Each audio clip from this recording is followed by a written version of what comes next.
Good morning. आप सभी का स्वागत करती हूँ नर्सिंग जोश में। मैं हूँ पूनम कुमारी। मैं आपको पढ़ाऊंगी आज pharmacodynamics.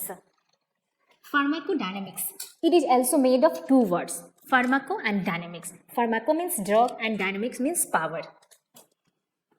Pharmacodynamics mainly it is study of drug and the body and their mechanism. Mainly हम फार्माकोडायनेमिक्स में क्या पढ़ते हैं? ड्रग का एक्शन को पढ़ते हैं, उसके मैकेनिज्म को पढ़ते हैं फार्माकोडायनेमिक्स में. यानी क्या है ये ड्रग कहाँ जाएगा? पहले ये टारगेट क्या हो सकती है? रिसेप्टर हो सकती है, एंजाइम्स हो सकती है, जाके बाइंड करेगा. बाइंड करने के बाद हम लोग को क्या मिलेगी? इफेक्ट मिलेगी. किसमें? फार्माकोडायनेमिक्स. ओके, की टर्म्स. आई होप आपको फार्माकोडायनेमिक्स अच्छे से समझ में आ गया होगा. मेनली फार्माकोडायनेमिक्स में हम लोग ये पढ़ते हैं कि ड्रग कैसे वर्क कर रही है और उसका मैकेनिज्म पढ़ते हैं. What does drug does to the body is called pharmacodynamics. Key terms, जो इंपॉर्टेंट टर्म्स है, जो एग्जाम में मेनली एंट्रेंस में पूछी जी जाती है, जैसे कि affinity, tendency of drug to bind to its target. Drug का टेंडेंसी है कि वो बाइंड, टारगेट से कितना वो बाइंड कर सकती है, उसको क्या कहेंगे? Affinity. Efficacy, maximum clinical effect a drug can produce. Drug से हमें मैक्सिमम जो इफेक्ट मिलता है उसको क्या कहेंगे? इफिकेसी कहेंगे. यह एफिनिटी. ये देखिए ड्रग ए, इसकी बाइंडिंग कैपेसिटी 10, बीटा ब्लॉकर को ये बाइंड किया है. तो मेनली क्या है एफिनिटी? एफिनिटी ये कि टेंडेंसी ऑफ ड्रग का क्या टेंडेंसी है? बाइंड करने की टारगेट से, उसी को कहेंगे affinity. Potency, relative dose required to produce a specific effect. Relative दो डोज का कंपैरिजन करते हैं तो रिलेटिव कहा जाता है. यहाँ मैं आपको एग्जांपल समझाती हूँ. मान लीजिए 1 mg बुमेटेनाइड है और 50 mg फ्यूरोसेमाइड है. ये डायरेटिक ड्रग है. इसमें जो भी हमें प्रॉब्लम है, जो हमें डिजीज है, उसको ठीक करने के लिए हम 1 mg दे रहे हैं. ठीक है, 1 mg बुमेटेनाइड, और उसी को इफेक्ट को लाने के लिए हम 50 mg दे रहे हैं ड्रग. तो किसकी पोटेंसी ज़्यादा है? पोटेंसी किसकी? ए की ज़्यादा है. हम 50 mg देकर वही डिजीज़ को क्योर कर रहे हैं और 1 mg देकर वही डिजीज़ को हम क्योर कर रहे हैं. तो पोटेंसी किसकी ज़्यादा हुई? 1 mg की हुई, क्योंकि उसमें हमें क्या देना पड़ रहा है? 1 mg देना पड़ रहा है. इसमें हमें 50 mg देना पड़ रहा है. तो यानी कि 1 mg जो ड्रग है उसकी पोटेंसी ज़्यादा है. देखिए, relative dose required to produce a specific effect. Dose potency क्या होती है? इनवर्सली प्रोपोर्शनल होती है डोज की. डोज कम, पोटेंसी ज़्यादा. देखिए ये डोज कम है, इसे क्या है? पोटेंसी ज़्यादा है. मतलब कि कहने का ये है अर्थ कि पोटेंसी, हम जो भी इफेक्ट लाने के लिए जो हम ड्रग दे रहे हैं, इसमें कितना दे रहे हैं? 1 mg दे रहे हैं. इसमें कितना दे रहे हैं? 50 mg दे रहे हैं. लेकिन दोनों में सेम इफेक्ट हमें मिल रहा है. लेकिन इसमें क्या है? इसमें हमें डोज कम देनी पड़ रही है. तो पोटेंसी किसकी ज़्यादा होगी? इस ड्रग की पोटेंसी ज़्यादा होगी. आई होप आप समझ गए होंगे. मैंने बहुत अच्छे से आपको यहाँ समझा दिया है. Drug receptor interaction. अब हम पढ़ेंगे टाइप्स ऑफ रिसेप्टर.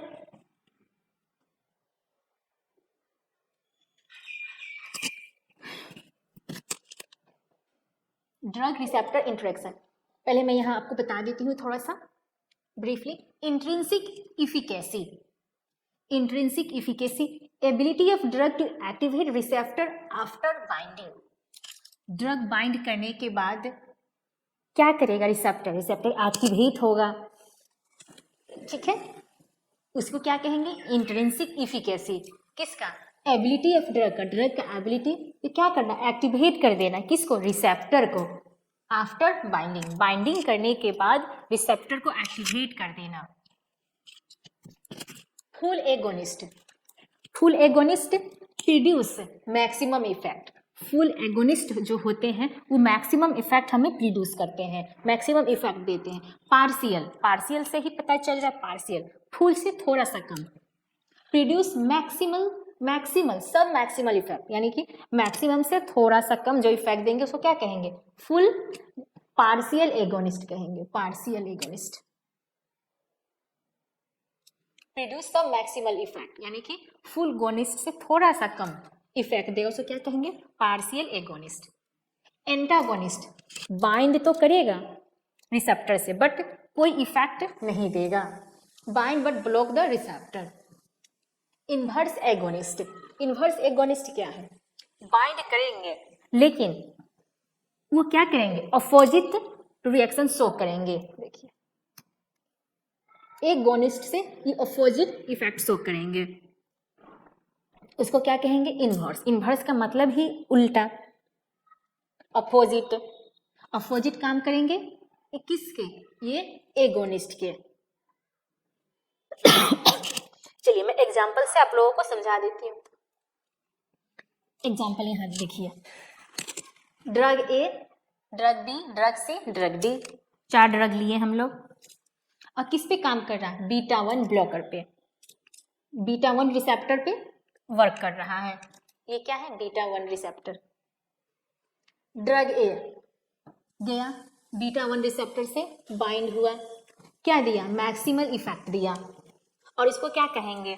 मैक्सिमम कहेंगे 200 बीट पर मिनट, इसको फुल एगोनिस्ट कहेंगे क्योंकि ये क्या दिया? मैक्सिमम इफेक्ट हमको दिया है। ड्रग बी गया बाइंड हुआ बीटा 1 रिसेप्टर से, ये सब मैक्सिमल इफेक्ट दे रहा है, सब मैक्सिमल, यानी मैं बताई थी ना मैक्सिमम से थोड़ा सा कम। ये देखिए इन दोनों के बीच में, यानी कि 200 था तो यहाँ 150 बीट पर मिनट, इसको कहेंगे partial agonist. Drug C, drug सी भी बीटा 1 पे वर्क कर रहा है, बीटा 1 से जाके ये ड्रग बाइंड किया। Keep heart rate 70 beat per minute, no effect, bind तो किया लेकिन कोई इफेक्ट शो नहीं किया, इसको क्या कहेंगे? एंटागोनिस्ट, एंटागोनिस्ट कहेंगे। ड्रग डी, ड्रग डी भी गया बीटा 1 रिसेप्टर पे काम किया लेकिन क्या किया? ये मिनिमम इफेक्ट, अपोजिट वर्क किया एगोनिस्ट से, ये एगोनिस्ट उसका अपोजिट का, इसको ये क्या किया? 70 बीट पर मिनट, ये कम कर दिया 40 बीट पर मिनट, इसको क्या कहेंगे? इन्वर्स एगोनिस्ट, यानी कि उल्टा, उल्टा किया, अपोजिट वर्क किया, बढ़ाना था तो उल्टा ये कम कर दिया। यहाँ समझ में आ गया? फुल एगोनिस्ट क्या कहेंगे? मैक्सिमम इफेक्ट देने वालों को। पार्शियल एगोनिस्ट जो सब मैक्सिमम इफेक्ट दे। Antagonist no effect.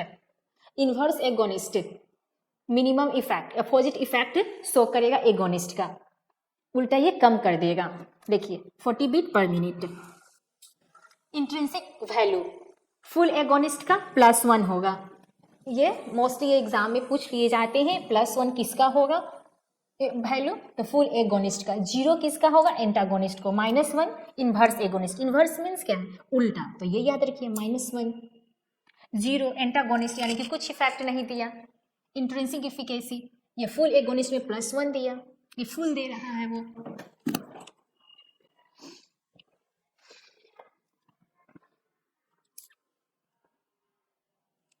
अब टाइप ऑफ एंटागोनिज्म, और ये एंटागोनिज्म क्या है? वन ड्रग अपोजिंग और inhibiting the action of another drug is called antagonism. Antagonism एक drug, one drug opposing inhibit the action, एक ड्रग जो है अदर जो ड्रग है, जो दूसरा ड्रग है उसको एक्शन को इनहिबिट कर देना, उसको रोक देना, उसको क्या कहेंगे? एंटागोनिज्म।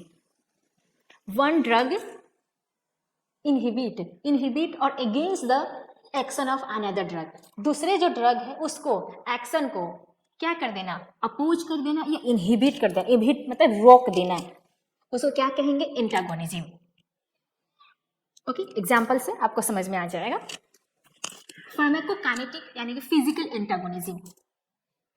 फिजिकल एंटागोनिज्म देखिए, charcoal absorb alcohol toxin in the gut, ये चारकोल है ये अल्कोहल टॉक्सिसिटी, जब हम लोगों को अल्कोहल का टॉक्सिसिटी हो जाती है तो चारकोल दिया जाता है। चारकोल क्या करता है? जाके एब्जॉर्ब कर लेता है, एब्जॉर्ब उसको बाइंड कर लेता है। बाइंड कर लेता है, जिससे क्या होगा, अल्कोहल की टॉक्सिसिटी खत्म हो जाता है, कम हो जाता है। यानी कि देख रहे हैं ना, एक ड्रग जो है अदर ड्रग को एक्शन होने से क्या रोक रहा है, इनहिबिट कर रहा है, उसको क्या कह रहे हैं, antagonism, chemical antagonism. Example protamine, sulfate, neutralize heparin. देखिए ये हेपरिन क्या है, यहाँ पे मैं समझाती हूँ। हेपरिन HEPARIN, हेपरिन, ये प्रोटामीन, प्रोटामीन सल्फेट। जब हेपरिन की टॉक्सिसिटी होती है तो हम लोग क्या देते हैं, प्रोटामीन सल्फेट देते हैं, प्रोटामीन सल्फेट देते हैं। इससे क्या होता है कि ये हेपरिन की टॉक्सिसिटी कम हो जाती है। यहाँ भी देखिए हेपरिन की एक्टिविटी को कौन रोका, प्रोटामीन सल्फेट रोक दिया। One drug can inhibit the action of another drug is called antagonism. यहाँ भी एंटागोनिज्म हो रहा है, देख रहे हैं हेपरिन की टॉक्सिसिटी को प्रोटामीन सल्फेट इसको बाइंड करके, देखिए मेनली हेपरिन क्या है, नेगेटिव चार्ज है, और प्रोटामीन क्या है, पॉजिटिव चार्ज है। दोनों एक दूसरे से अट्रैक्ट होके बाइंड करके इसके इफेक्ट को कम कर देता है, हेपरिन की टॉक्सिसिटी को खत्म कर देता है।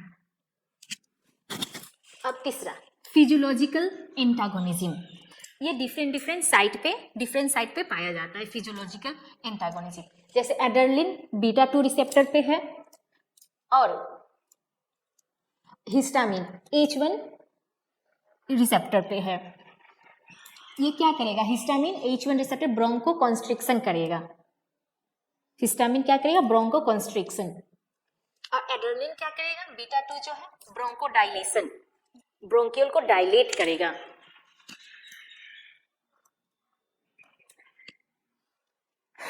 आगे चलते हैं, कॉम्पिटिटिव एंटागोनिज्म।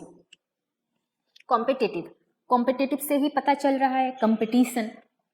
इसमें क्या होता है, कंपटीशन होता है एक ही रिसेप्टर को पाने के लिए एगोनिस्ट से एंटागोनिस्ट को। देखिए the antagonist inhibit the binding of the agonist to the receptor. Receptor पे एंटागोनिस्ट क्या करेगा, इनहिबिट करेगा, उसको रोकेगा एगोनिस्ट को उस रिसेप्टर पे बाइंड होने से। उसको क्या कहेंगे, कॉम्पिटिटिव। कॉम्पिटिटिव का मतलब ये कंपटीशन। ये कितने टाइप्स के हैं, 2 टाइप्स के हैं, रिवर्सिबल और irreversible. Reversible, the agonist and antagonist compete for the same receptor. एक ही रिसेप्टर है, मान लीजिए ये एक ही रिसेप्टर है, इसको लिए एंटागोनिस्ट भी और एगोनिस्ट भी दोनों compete कर रहा है।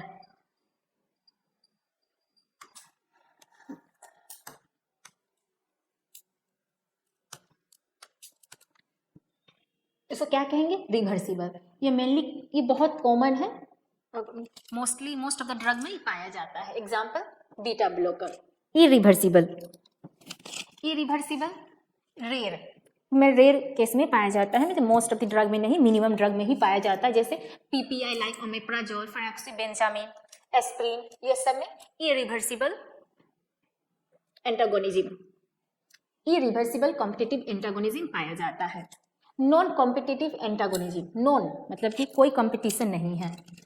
Bind the different site alternate receptor function, अलग अलग रिसेप्टर पे बाइंड करेगा और क्या करेगा, अल्टर करेगा रिसेप्टर को फंक्शन होने से। कौन करेगा, antagonist. Example clopidogrel inhibit platelet receptor. यहाँ आया, मोस्टली रिवर्सिबल जो है बहुत कॉमन है, और इरिवर्सिबल रेयर ड्रग में ही पाया जाता है। मोस्ट ऑफ द ड्रग में कौन पाया जाता है, रिवर्सिबल, और ये रेयर है, जैसे पीपीआई ड्रग इसमें पाया जाता है।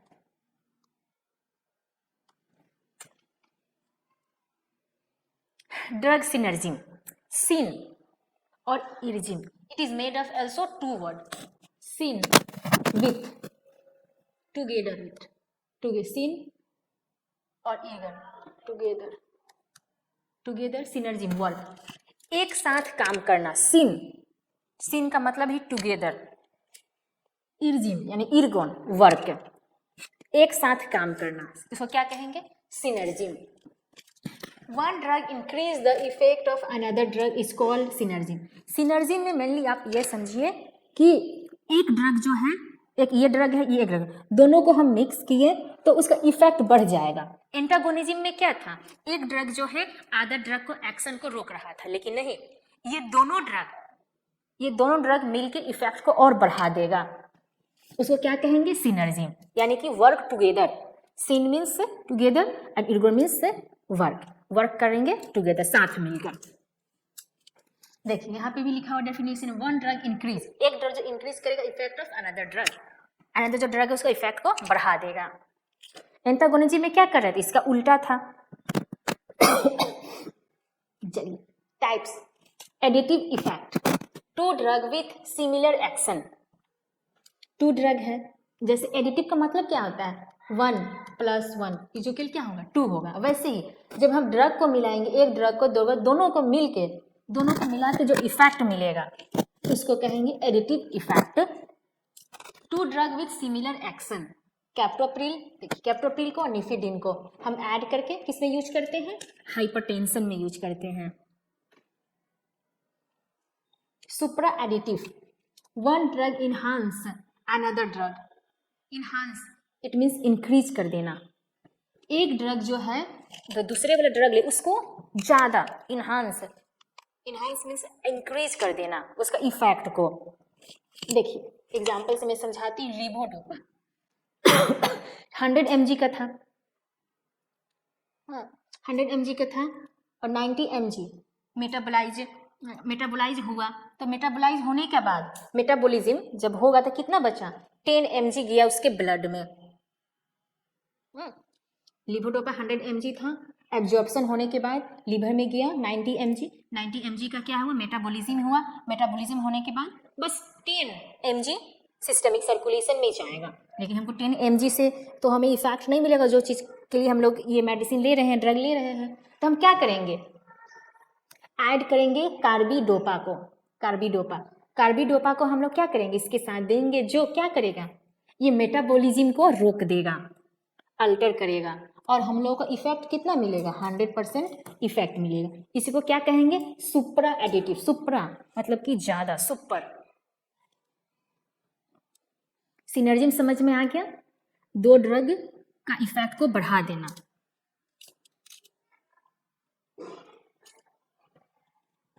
रिसेप्टर आप पढ़ते हैं, रिसेप्टर बहुत इंपॉर्टेंट है। रिसेप्टर से हमें पता चला जैसे ड्रग कैसे बाइंड करती है रिसेप्टर पे, कैसे हम लोगों को इफेक्ट देती है। चलिए पढ़ते हैं। इससे पहले मैं रिसेप्टर के बारे में आपको बता देती हूँ। रिसेप्टर है क्या? Receptor is a site. Receptor क्या है? साइट है। सेल, कहाँ का? सेल का साइट, ये सेल हो गया।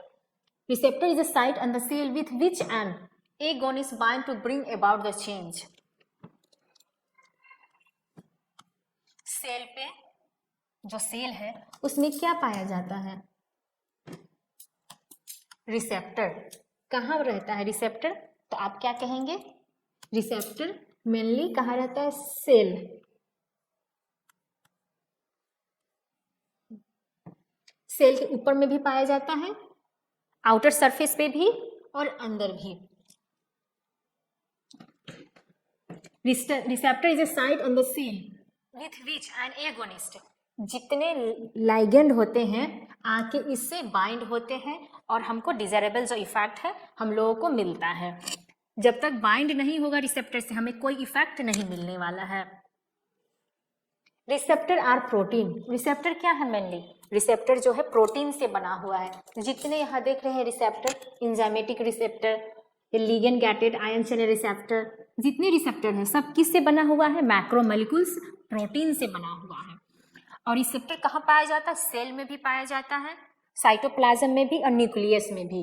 ये न्यूक्लियस है उसमें भी रिसेप्टर है और ये साइटोप्लाज्म है उसमें भी है।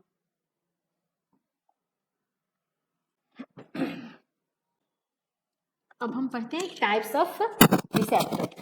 लिगेंड गेटेड आयन चैनल, जैसे कि एग्जाम्पल में निकोटिनिक रिसेप्टर, जैसे कि एसिटाइल कोलिन इनहिबिटर जो है बाइंड करता है एसिटाइल कोलिन। ACH क्या है? एसिटाइल कोलिन है।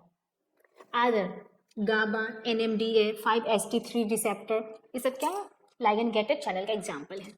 Enzymatic receptor, tyrosine kinase, tyrosine kinase में इंसुलिन, ग्रोथ फैक्टर में EGFR, VEGFR, VEGFR। देखिए कभी कभी ये क्वेश्चन भी पूछ लिया जाता है कि इंसुलिन कौन से इंजाइमेटिक रिसेप्टर में पाया जाता है? Tyrosine kinase. ठीक है, ट्रायोसिन काइनेज का एग्जाम्पल है इंसुलिन, ग्रोथ फैक्टर। जानस काइनेज, JAK, इसका JAK भी बोला जाता है। साइटोकाइनिन, प्रोलैक्टिन रिसेप्टर, ये प्रोलैक्टिन भी रिसेप्टर भी इंपॉर्टेंट है। देखिए मैं एक एग्जांपल सबको समझाती हूँ कैसे रिसेप्टर वर्क करता है, कैसे बाइंड करता है लाइगेंड को। निकोटिनिक रिसेप्टर, ये क्या है? ये है प्रीसिनेप्टिक नर्व। प्रीसिनेप्टिक नर्व ये हमने 12th में, हमने 11th में, हमने डिटेल 11th में पढ़ा है, आप सब ने भी पढ़ा होगा। देखिए प्रीसिनेप्टिक, इसको क्या कहेंगे? Post synaptic neuron. और इसके अंदर में ये जो रहते हैं पाउच, इसमें क्या रहता है? Acetyl choline. ये क्या है? न्यूरोट्रांसमीटर है। Acetyl choline neurotransmitter. और ये क्या है? ये पोस्ट सिनेप्टिक नर्व में ये निकोटिनिक रिसेप्टर, ये निकोटिनिक रिसेप्टर प्रेजेंट है। ये एसिटाइल कोलिन रिलीज होगा, ये लाइगेंड जाके इसमें बाइंड होगा और ये sodium Na+ ion channel open होगा। देखिए ये क्या क्या एसिटाइल कोलिन जो है इसको स्टिमुलेट किया, जाके इसमें बाइंड हुआ, बाइंड होने से क्या हुआ? Na+ आयन चैनल का ओपन हुआ। ऐसे ये वर्क करती है निकोटिनिक रिसेप्टर। अब इंजाइमेटिक रिसेप्टर, ये देखिए जो ये सेल्स है, सेल्स के अंदर में इंजाइम जो प्रेजेंट है वो किससे अटैच है? रिसेप्टर से अटैच है। रिसेप्टर इंजाइम क्या करेगा? रिसेप्टर को स्टिमुलेट करेगा और अपना जो है उसमें बाइंड करेगा, अपना एक्शन शो करेगा।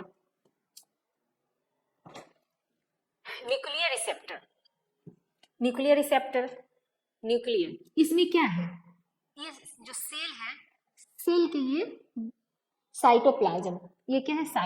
साइटोप्लाज्म में भी रिसेप्टर प्रेजेंट है एंड न्यूक्लियस में भी ये रिसेप्टर प्रेजेंट है।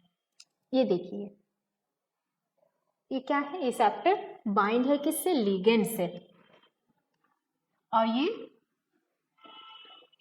यहाँ जाएगा, मतलब कि जो इफेक्ट जो है, जो हमको इफेक्ट तो मिलेगी दोनों की कॉम्बिनेशन से मिलेगी, इसीलिए इसको क्या कहते हैं? स्लोएस्ट, सबसे स्लोएस्ट एक्शन हमें न्यूक्लियर में, क्योंकि देखिए न्यूक्लियस में भी है एंड साइटोप्लाज्म में भी है। जो इफेक्ट मिलेगा जो साइटोप्लाज्म में पहले न्यूक्लियस में आएगा, उसमें बहुत सारी प्रोसेस होगी इसके अंदर, उसके बाद हम लोगों को जो एक्शन हमें चाहिए था वो एक्शन मिलेगा, जो इफेक्ट मिलेगा।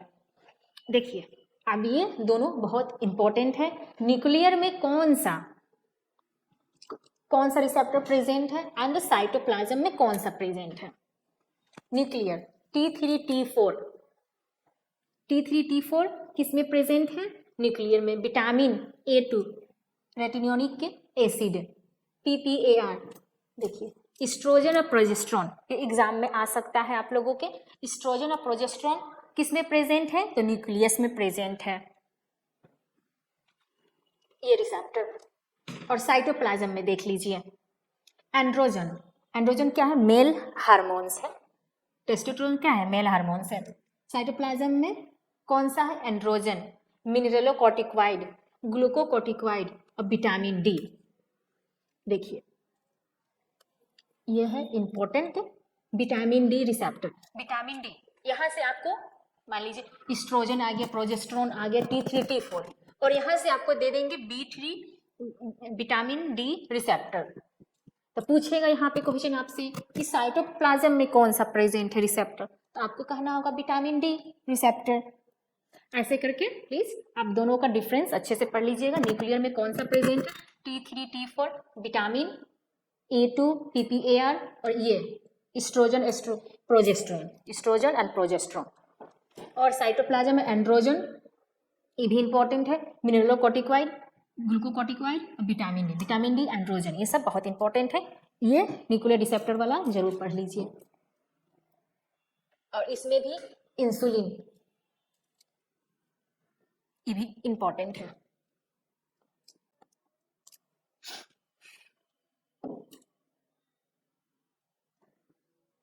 और एक बात और बताना था, ये लाइगेंड गेटेड आयन चैनल जो है फास्टेस्ट है, ये फास्टेस्ट एक्शन शो करती है एग्जाम में। फास्टेस्ट एंड स्लोएस्ट, फास्टेस्ट कौन होगा? Ligand gated ion channel, and slowest पूछने से आपको न्यूक्लियर रिसेप्टर बताना होगा। चलिए एग्जाम के में जो जो क्वेश्चन है एग्जाम के रिगार्डिंग मैंने आप लोगों को मैं बीच बीच में अच्छे से बता देती हूँ। G protein couple receptor last, and इसका फैमिली बहुत बड़ी है, large family, and most of the drug bind with the G protein, GPCR से बाइंड होती है। Most of the drug 80 to 90% drug bind to the GPCR, G protein couple receptor. It is a big family. It is also known as serpentine receptor, serpentine receptor भी कहते हैं, seven trans membrane receptor भी कहते हैं, hepta helical receptor. Seven trans जो ये membrane के अंदर में जो ऐसे ऐसे बना हुआ है वो 7 बार पार करती है, इसलिए hepta helical, seven trans membrane and serpentine. और सांप की तरह, ये स्नेक की तरह ऐसे ऐसे, इसलिए सर्पेंटाइन रिसेप्टर। इस पे भी क्वेश्चन आ जाते हैं, सर्पेंटाइन रिसेप्टर और सेबेन ट्रांस मेम्ब्रेन और हेप्टा हेलिकल रिसेप्टर। ये देखिए प्रोटीन लिंक्ड कपल रिसेप्टर, जी प्रोटीन कपल रिसेप्टर, क्योंकि क्या है ये जो है जाके ये किससे लिंक हो रहा है? ये प्रोटीन से लिंक हो रहा है, जी प्रोटीन से, इसीलिए इसको जी प्रोटीन कपल रिसेप्टर कहते हैं। जी प्रोटीन लिंक्ड, देखिए जी प्रोटीन यहाँ पे प्रेजेंट, इससे ये अटैच होते हैं, इसलिए इसको जी प्रोटीन लिंक रिसेप्टर भी कहते हैं। अब आते हैं classification. Classification GS, GQ, GI and GO। GS cyclic AMP, GS क्या करेगा? साइक्लिक AMP को बढ़ाएगा। साइक्लिक AMP बढ़ेगी, इंक्रीज होगी तो क्या होगा? स्मूथ। और ये किस पे वर्क करती है? स्मूथ मसल्स पे, कार्डियक मसल्स पे और स्केलेटल मसल्स पे। जब साइक्लिक AMP बढ़ती है तो स्मूथ मसल्स में क्या होगा? रिलैक्सेशन होता है। कार्डियक मसल्स यानी कि हार्ट में प्रेजेंट हो, स्केलेटन यानी कि हमारे हैंड में, चेस्ट में, लेग में क्या है? स्केलेटल मसल्स प्रेजेंट है। स्मूथ मसल्स कहाँ कहाँ प्रेजेंट है? ब्रोंकी में, ब्लड वेसल में, यूट्रस में, ये सब में क्या है? स्मूथ मसल्स प्रेजेंट है।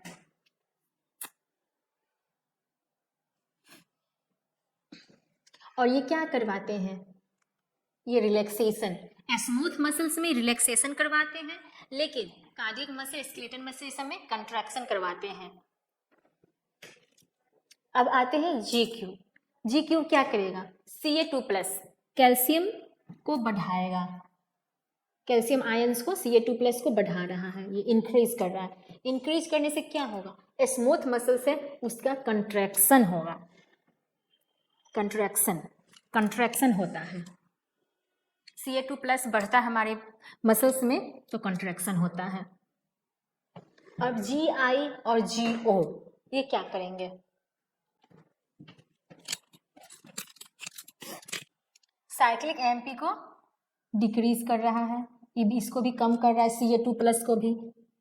इसमें क्या होगा? ये रिलैक्सेशन होता है। और M2 रिसेप्टर कहाँ प्रेजेंट है? M2 रिसेप्टर हार्ट में प्रेजेंट है, मस्करेनिक रिसेप्टर कहते हैं। यानी कि दोनों मिलकर क्या करवा रहा है? यहाँ पे रिलैक्सेशन करवा रहा है। ये दोनों क्या हो रहा है? कम हो रहा है।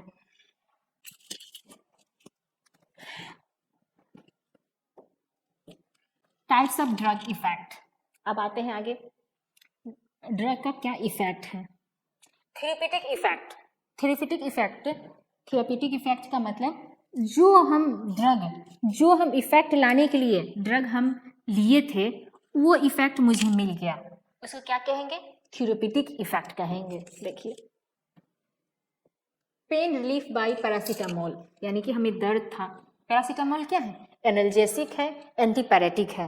मान लीजिए बुखार, हमें फीवर है, तो फीवर के लिए जो हम मेडिसिन लिए उससे मुझे इफेक्ट मिल गया, उसको क्या कहेंगे? Therapeutic effect. जैसे पेन के लिए हम क्या लिए? पैरासीटामोल लिए, तो हमें पेन रिलीफ हो गया। इंटेंडेड बेनिफिशियल आउटकम, मतलब जो चीज़ के लिए, जो इफेक्ट के लिए हमने मेडिसिन लिया था, ड्रग लिया था, वो इफेक्ट मुझे मिल गई, बेनिफिशियल इफेक्ट मिली, तो क्या कहेंगे? Therapeutic effect. Adverse effect, adverse effect, medicine तो मैंने ड्रग लिया, लेकिन क्या हुआ? जो नहीं सोचा था वो हो गया, यानी कि हमें साइड इफेक्ट मिला।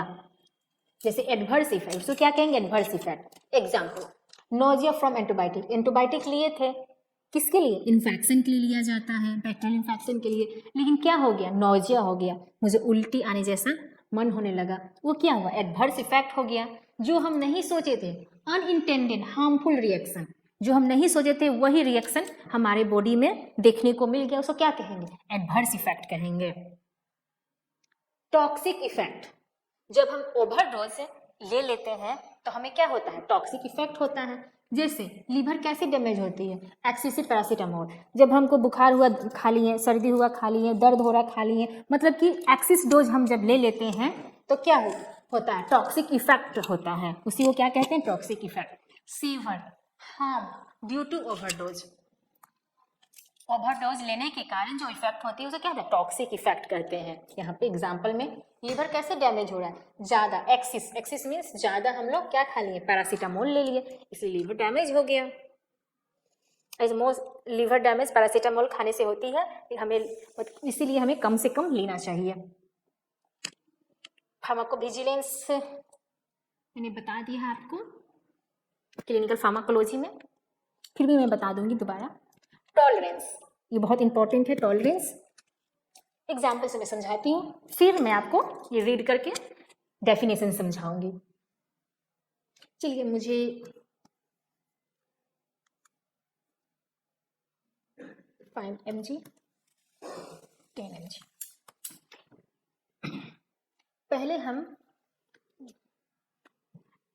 पहले हमको कोई प्रॉब्लम था, कोई डिजीज थी, उसके लिए हम 5 mg लेते थे। 5 mg लेते थे तो सेम इफेक्ट मिलता था, सेम इफेक्ट, मतलब कि जो चीज़ के लिए हम खाए हैं वही इफेक्ट हमें मिलता था। फिर 5 mg लेते लेते लेते लेते लेते लेते हमारी बॉडी 5 mg पे अब वर्क नहीं कर रही है, कोई इफेक्ट हमको 5 mg पे नहीं मिल रहा है, तो अब हमको क्या लेना पड़ेगा? अब हमको 10 mg लेना पड़ेगा, वही सेम इफेक्ट के लिए, सेम इफेक्ट के लिए हमको अब कितना लेना पड़ रहा है? 10 mg लेना पड़ रहा है, सेम इफेक्ट के लिए। उसको हम क्या कहेंगे? उसको हम कहेंगे tolerance. Tolerance is requirement of higher dose, आया ना? Higher dose, higher dose of drug to produce a given response. देखिए, मैं आपको प्रैक्टिकली आपको बताती हूँ एक एग्जाम्पल, प्रैक्टिकली हो चुका है हमारे साथ, मतलब कि इन रिलेशन। पहले डोम पेंटोप्राजोल, पेंटोप्राजोल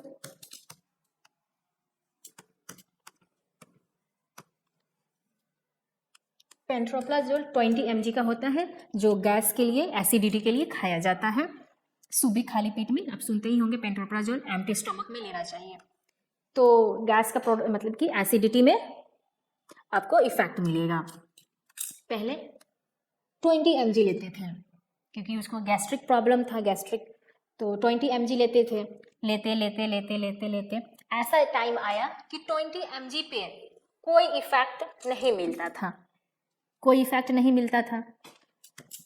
तो डॉक्टर के पास गए, तो बोल रहे हैं कि हम तो खाते हैं एम्प्टी स्टमक पे 20 mg, फिर भी कोई इफेक्ट हमको नहीं मिल रहा है। तो डॉक्टर लिख दिए कि 40 mg आप सुबह खाली पेट एम्प्टी स्टमक में 40 mg आप लीजिए। अब 40 mg से वही सेम इफेक्ट 40 mg लेने से मिल रहा है, उसी को क्या कहेंगे, टॉलरेंस कहेंगे। सेम इफेक्ट पाने के लिए हमें डोज को बढ़ा दिए, हायर डोज कर दिए, उसी को कहेंगे टॉलरेंस। ठीक है, अब समझ में आया इस एग्जाम्पल से? मैं आपको समझाने के लिए बहुत कोशिश करती हूँ एग्जाम्पल ले लेकर। आई होप आपको समझ में आता होगा और आएगा भी, और नहीं भी समझ, मान लीजिए किसी चीज़ में प्रॉब्लम हो तो आप कमेंट्स जरूर कीजिए कि हाँ मुझे यहाँ नहीं समझ में आ रहा, मैं आपको और अच्छे से बताने का, समझाने की कोशिश करूँगी।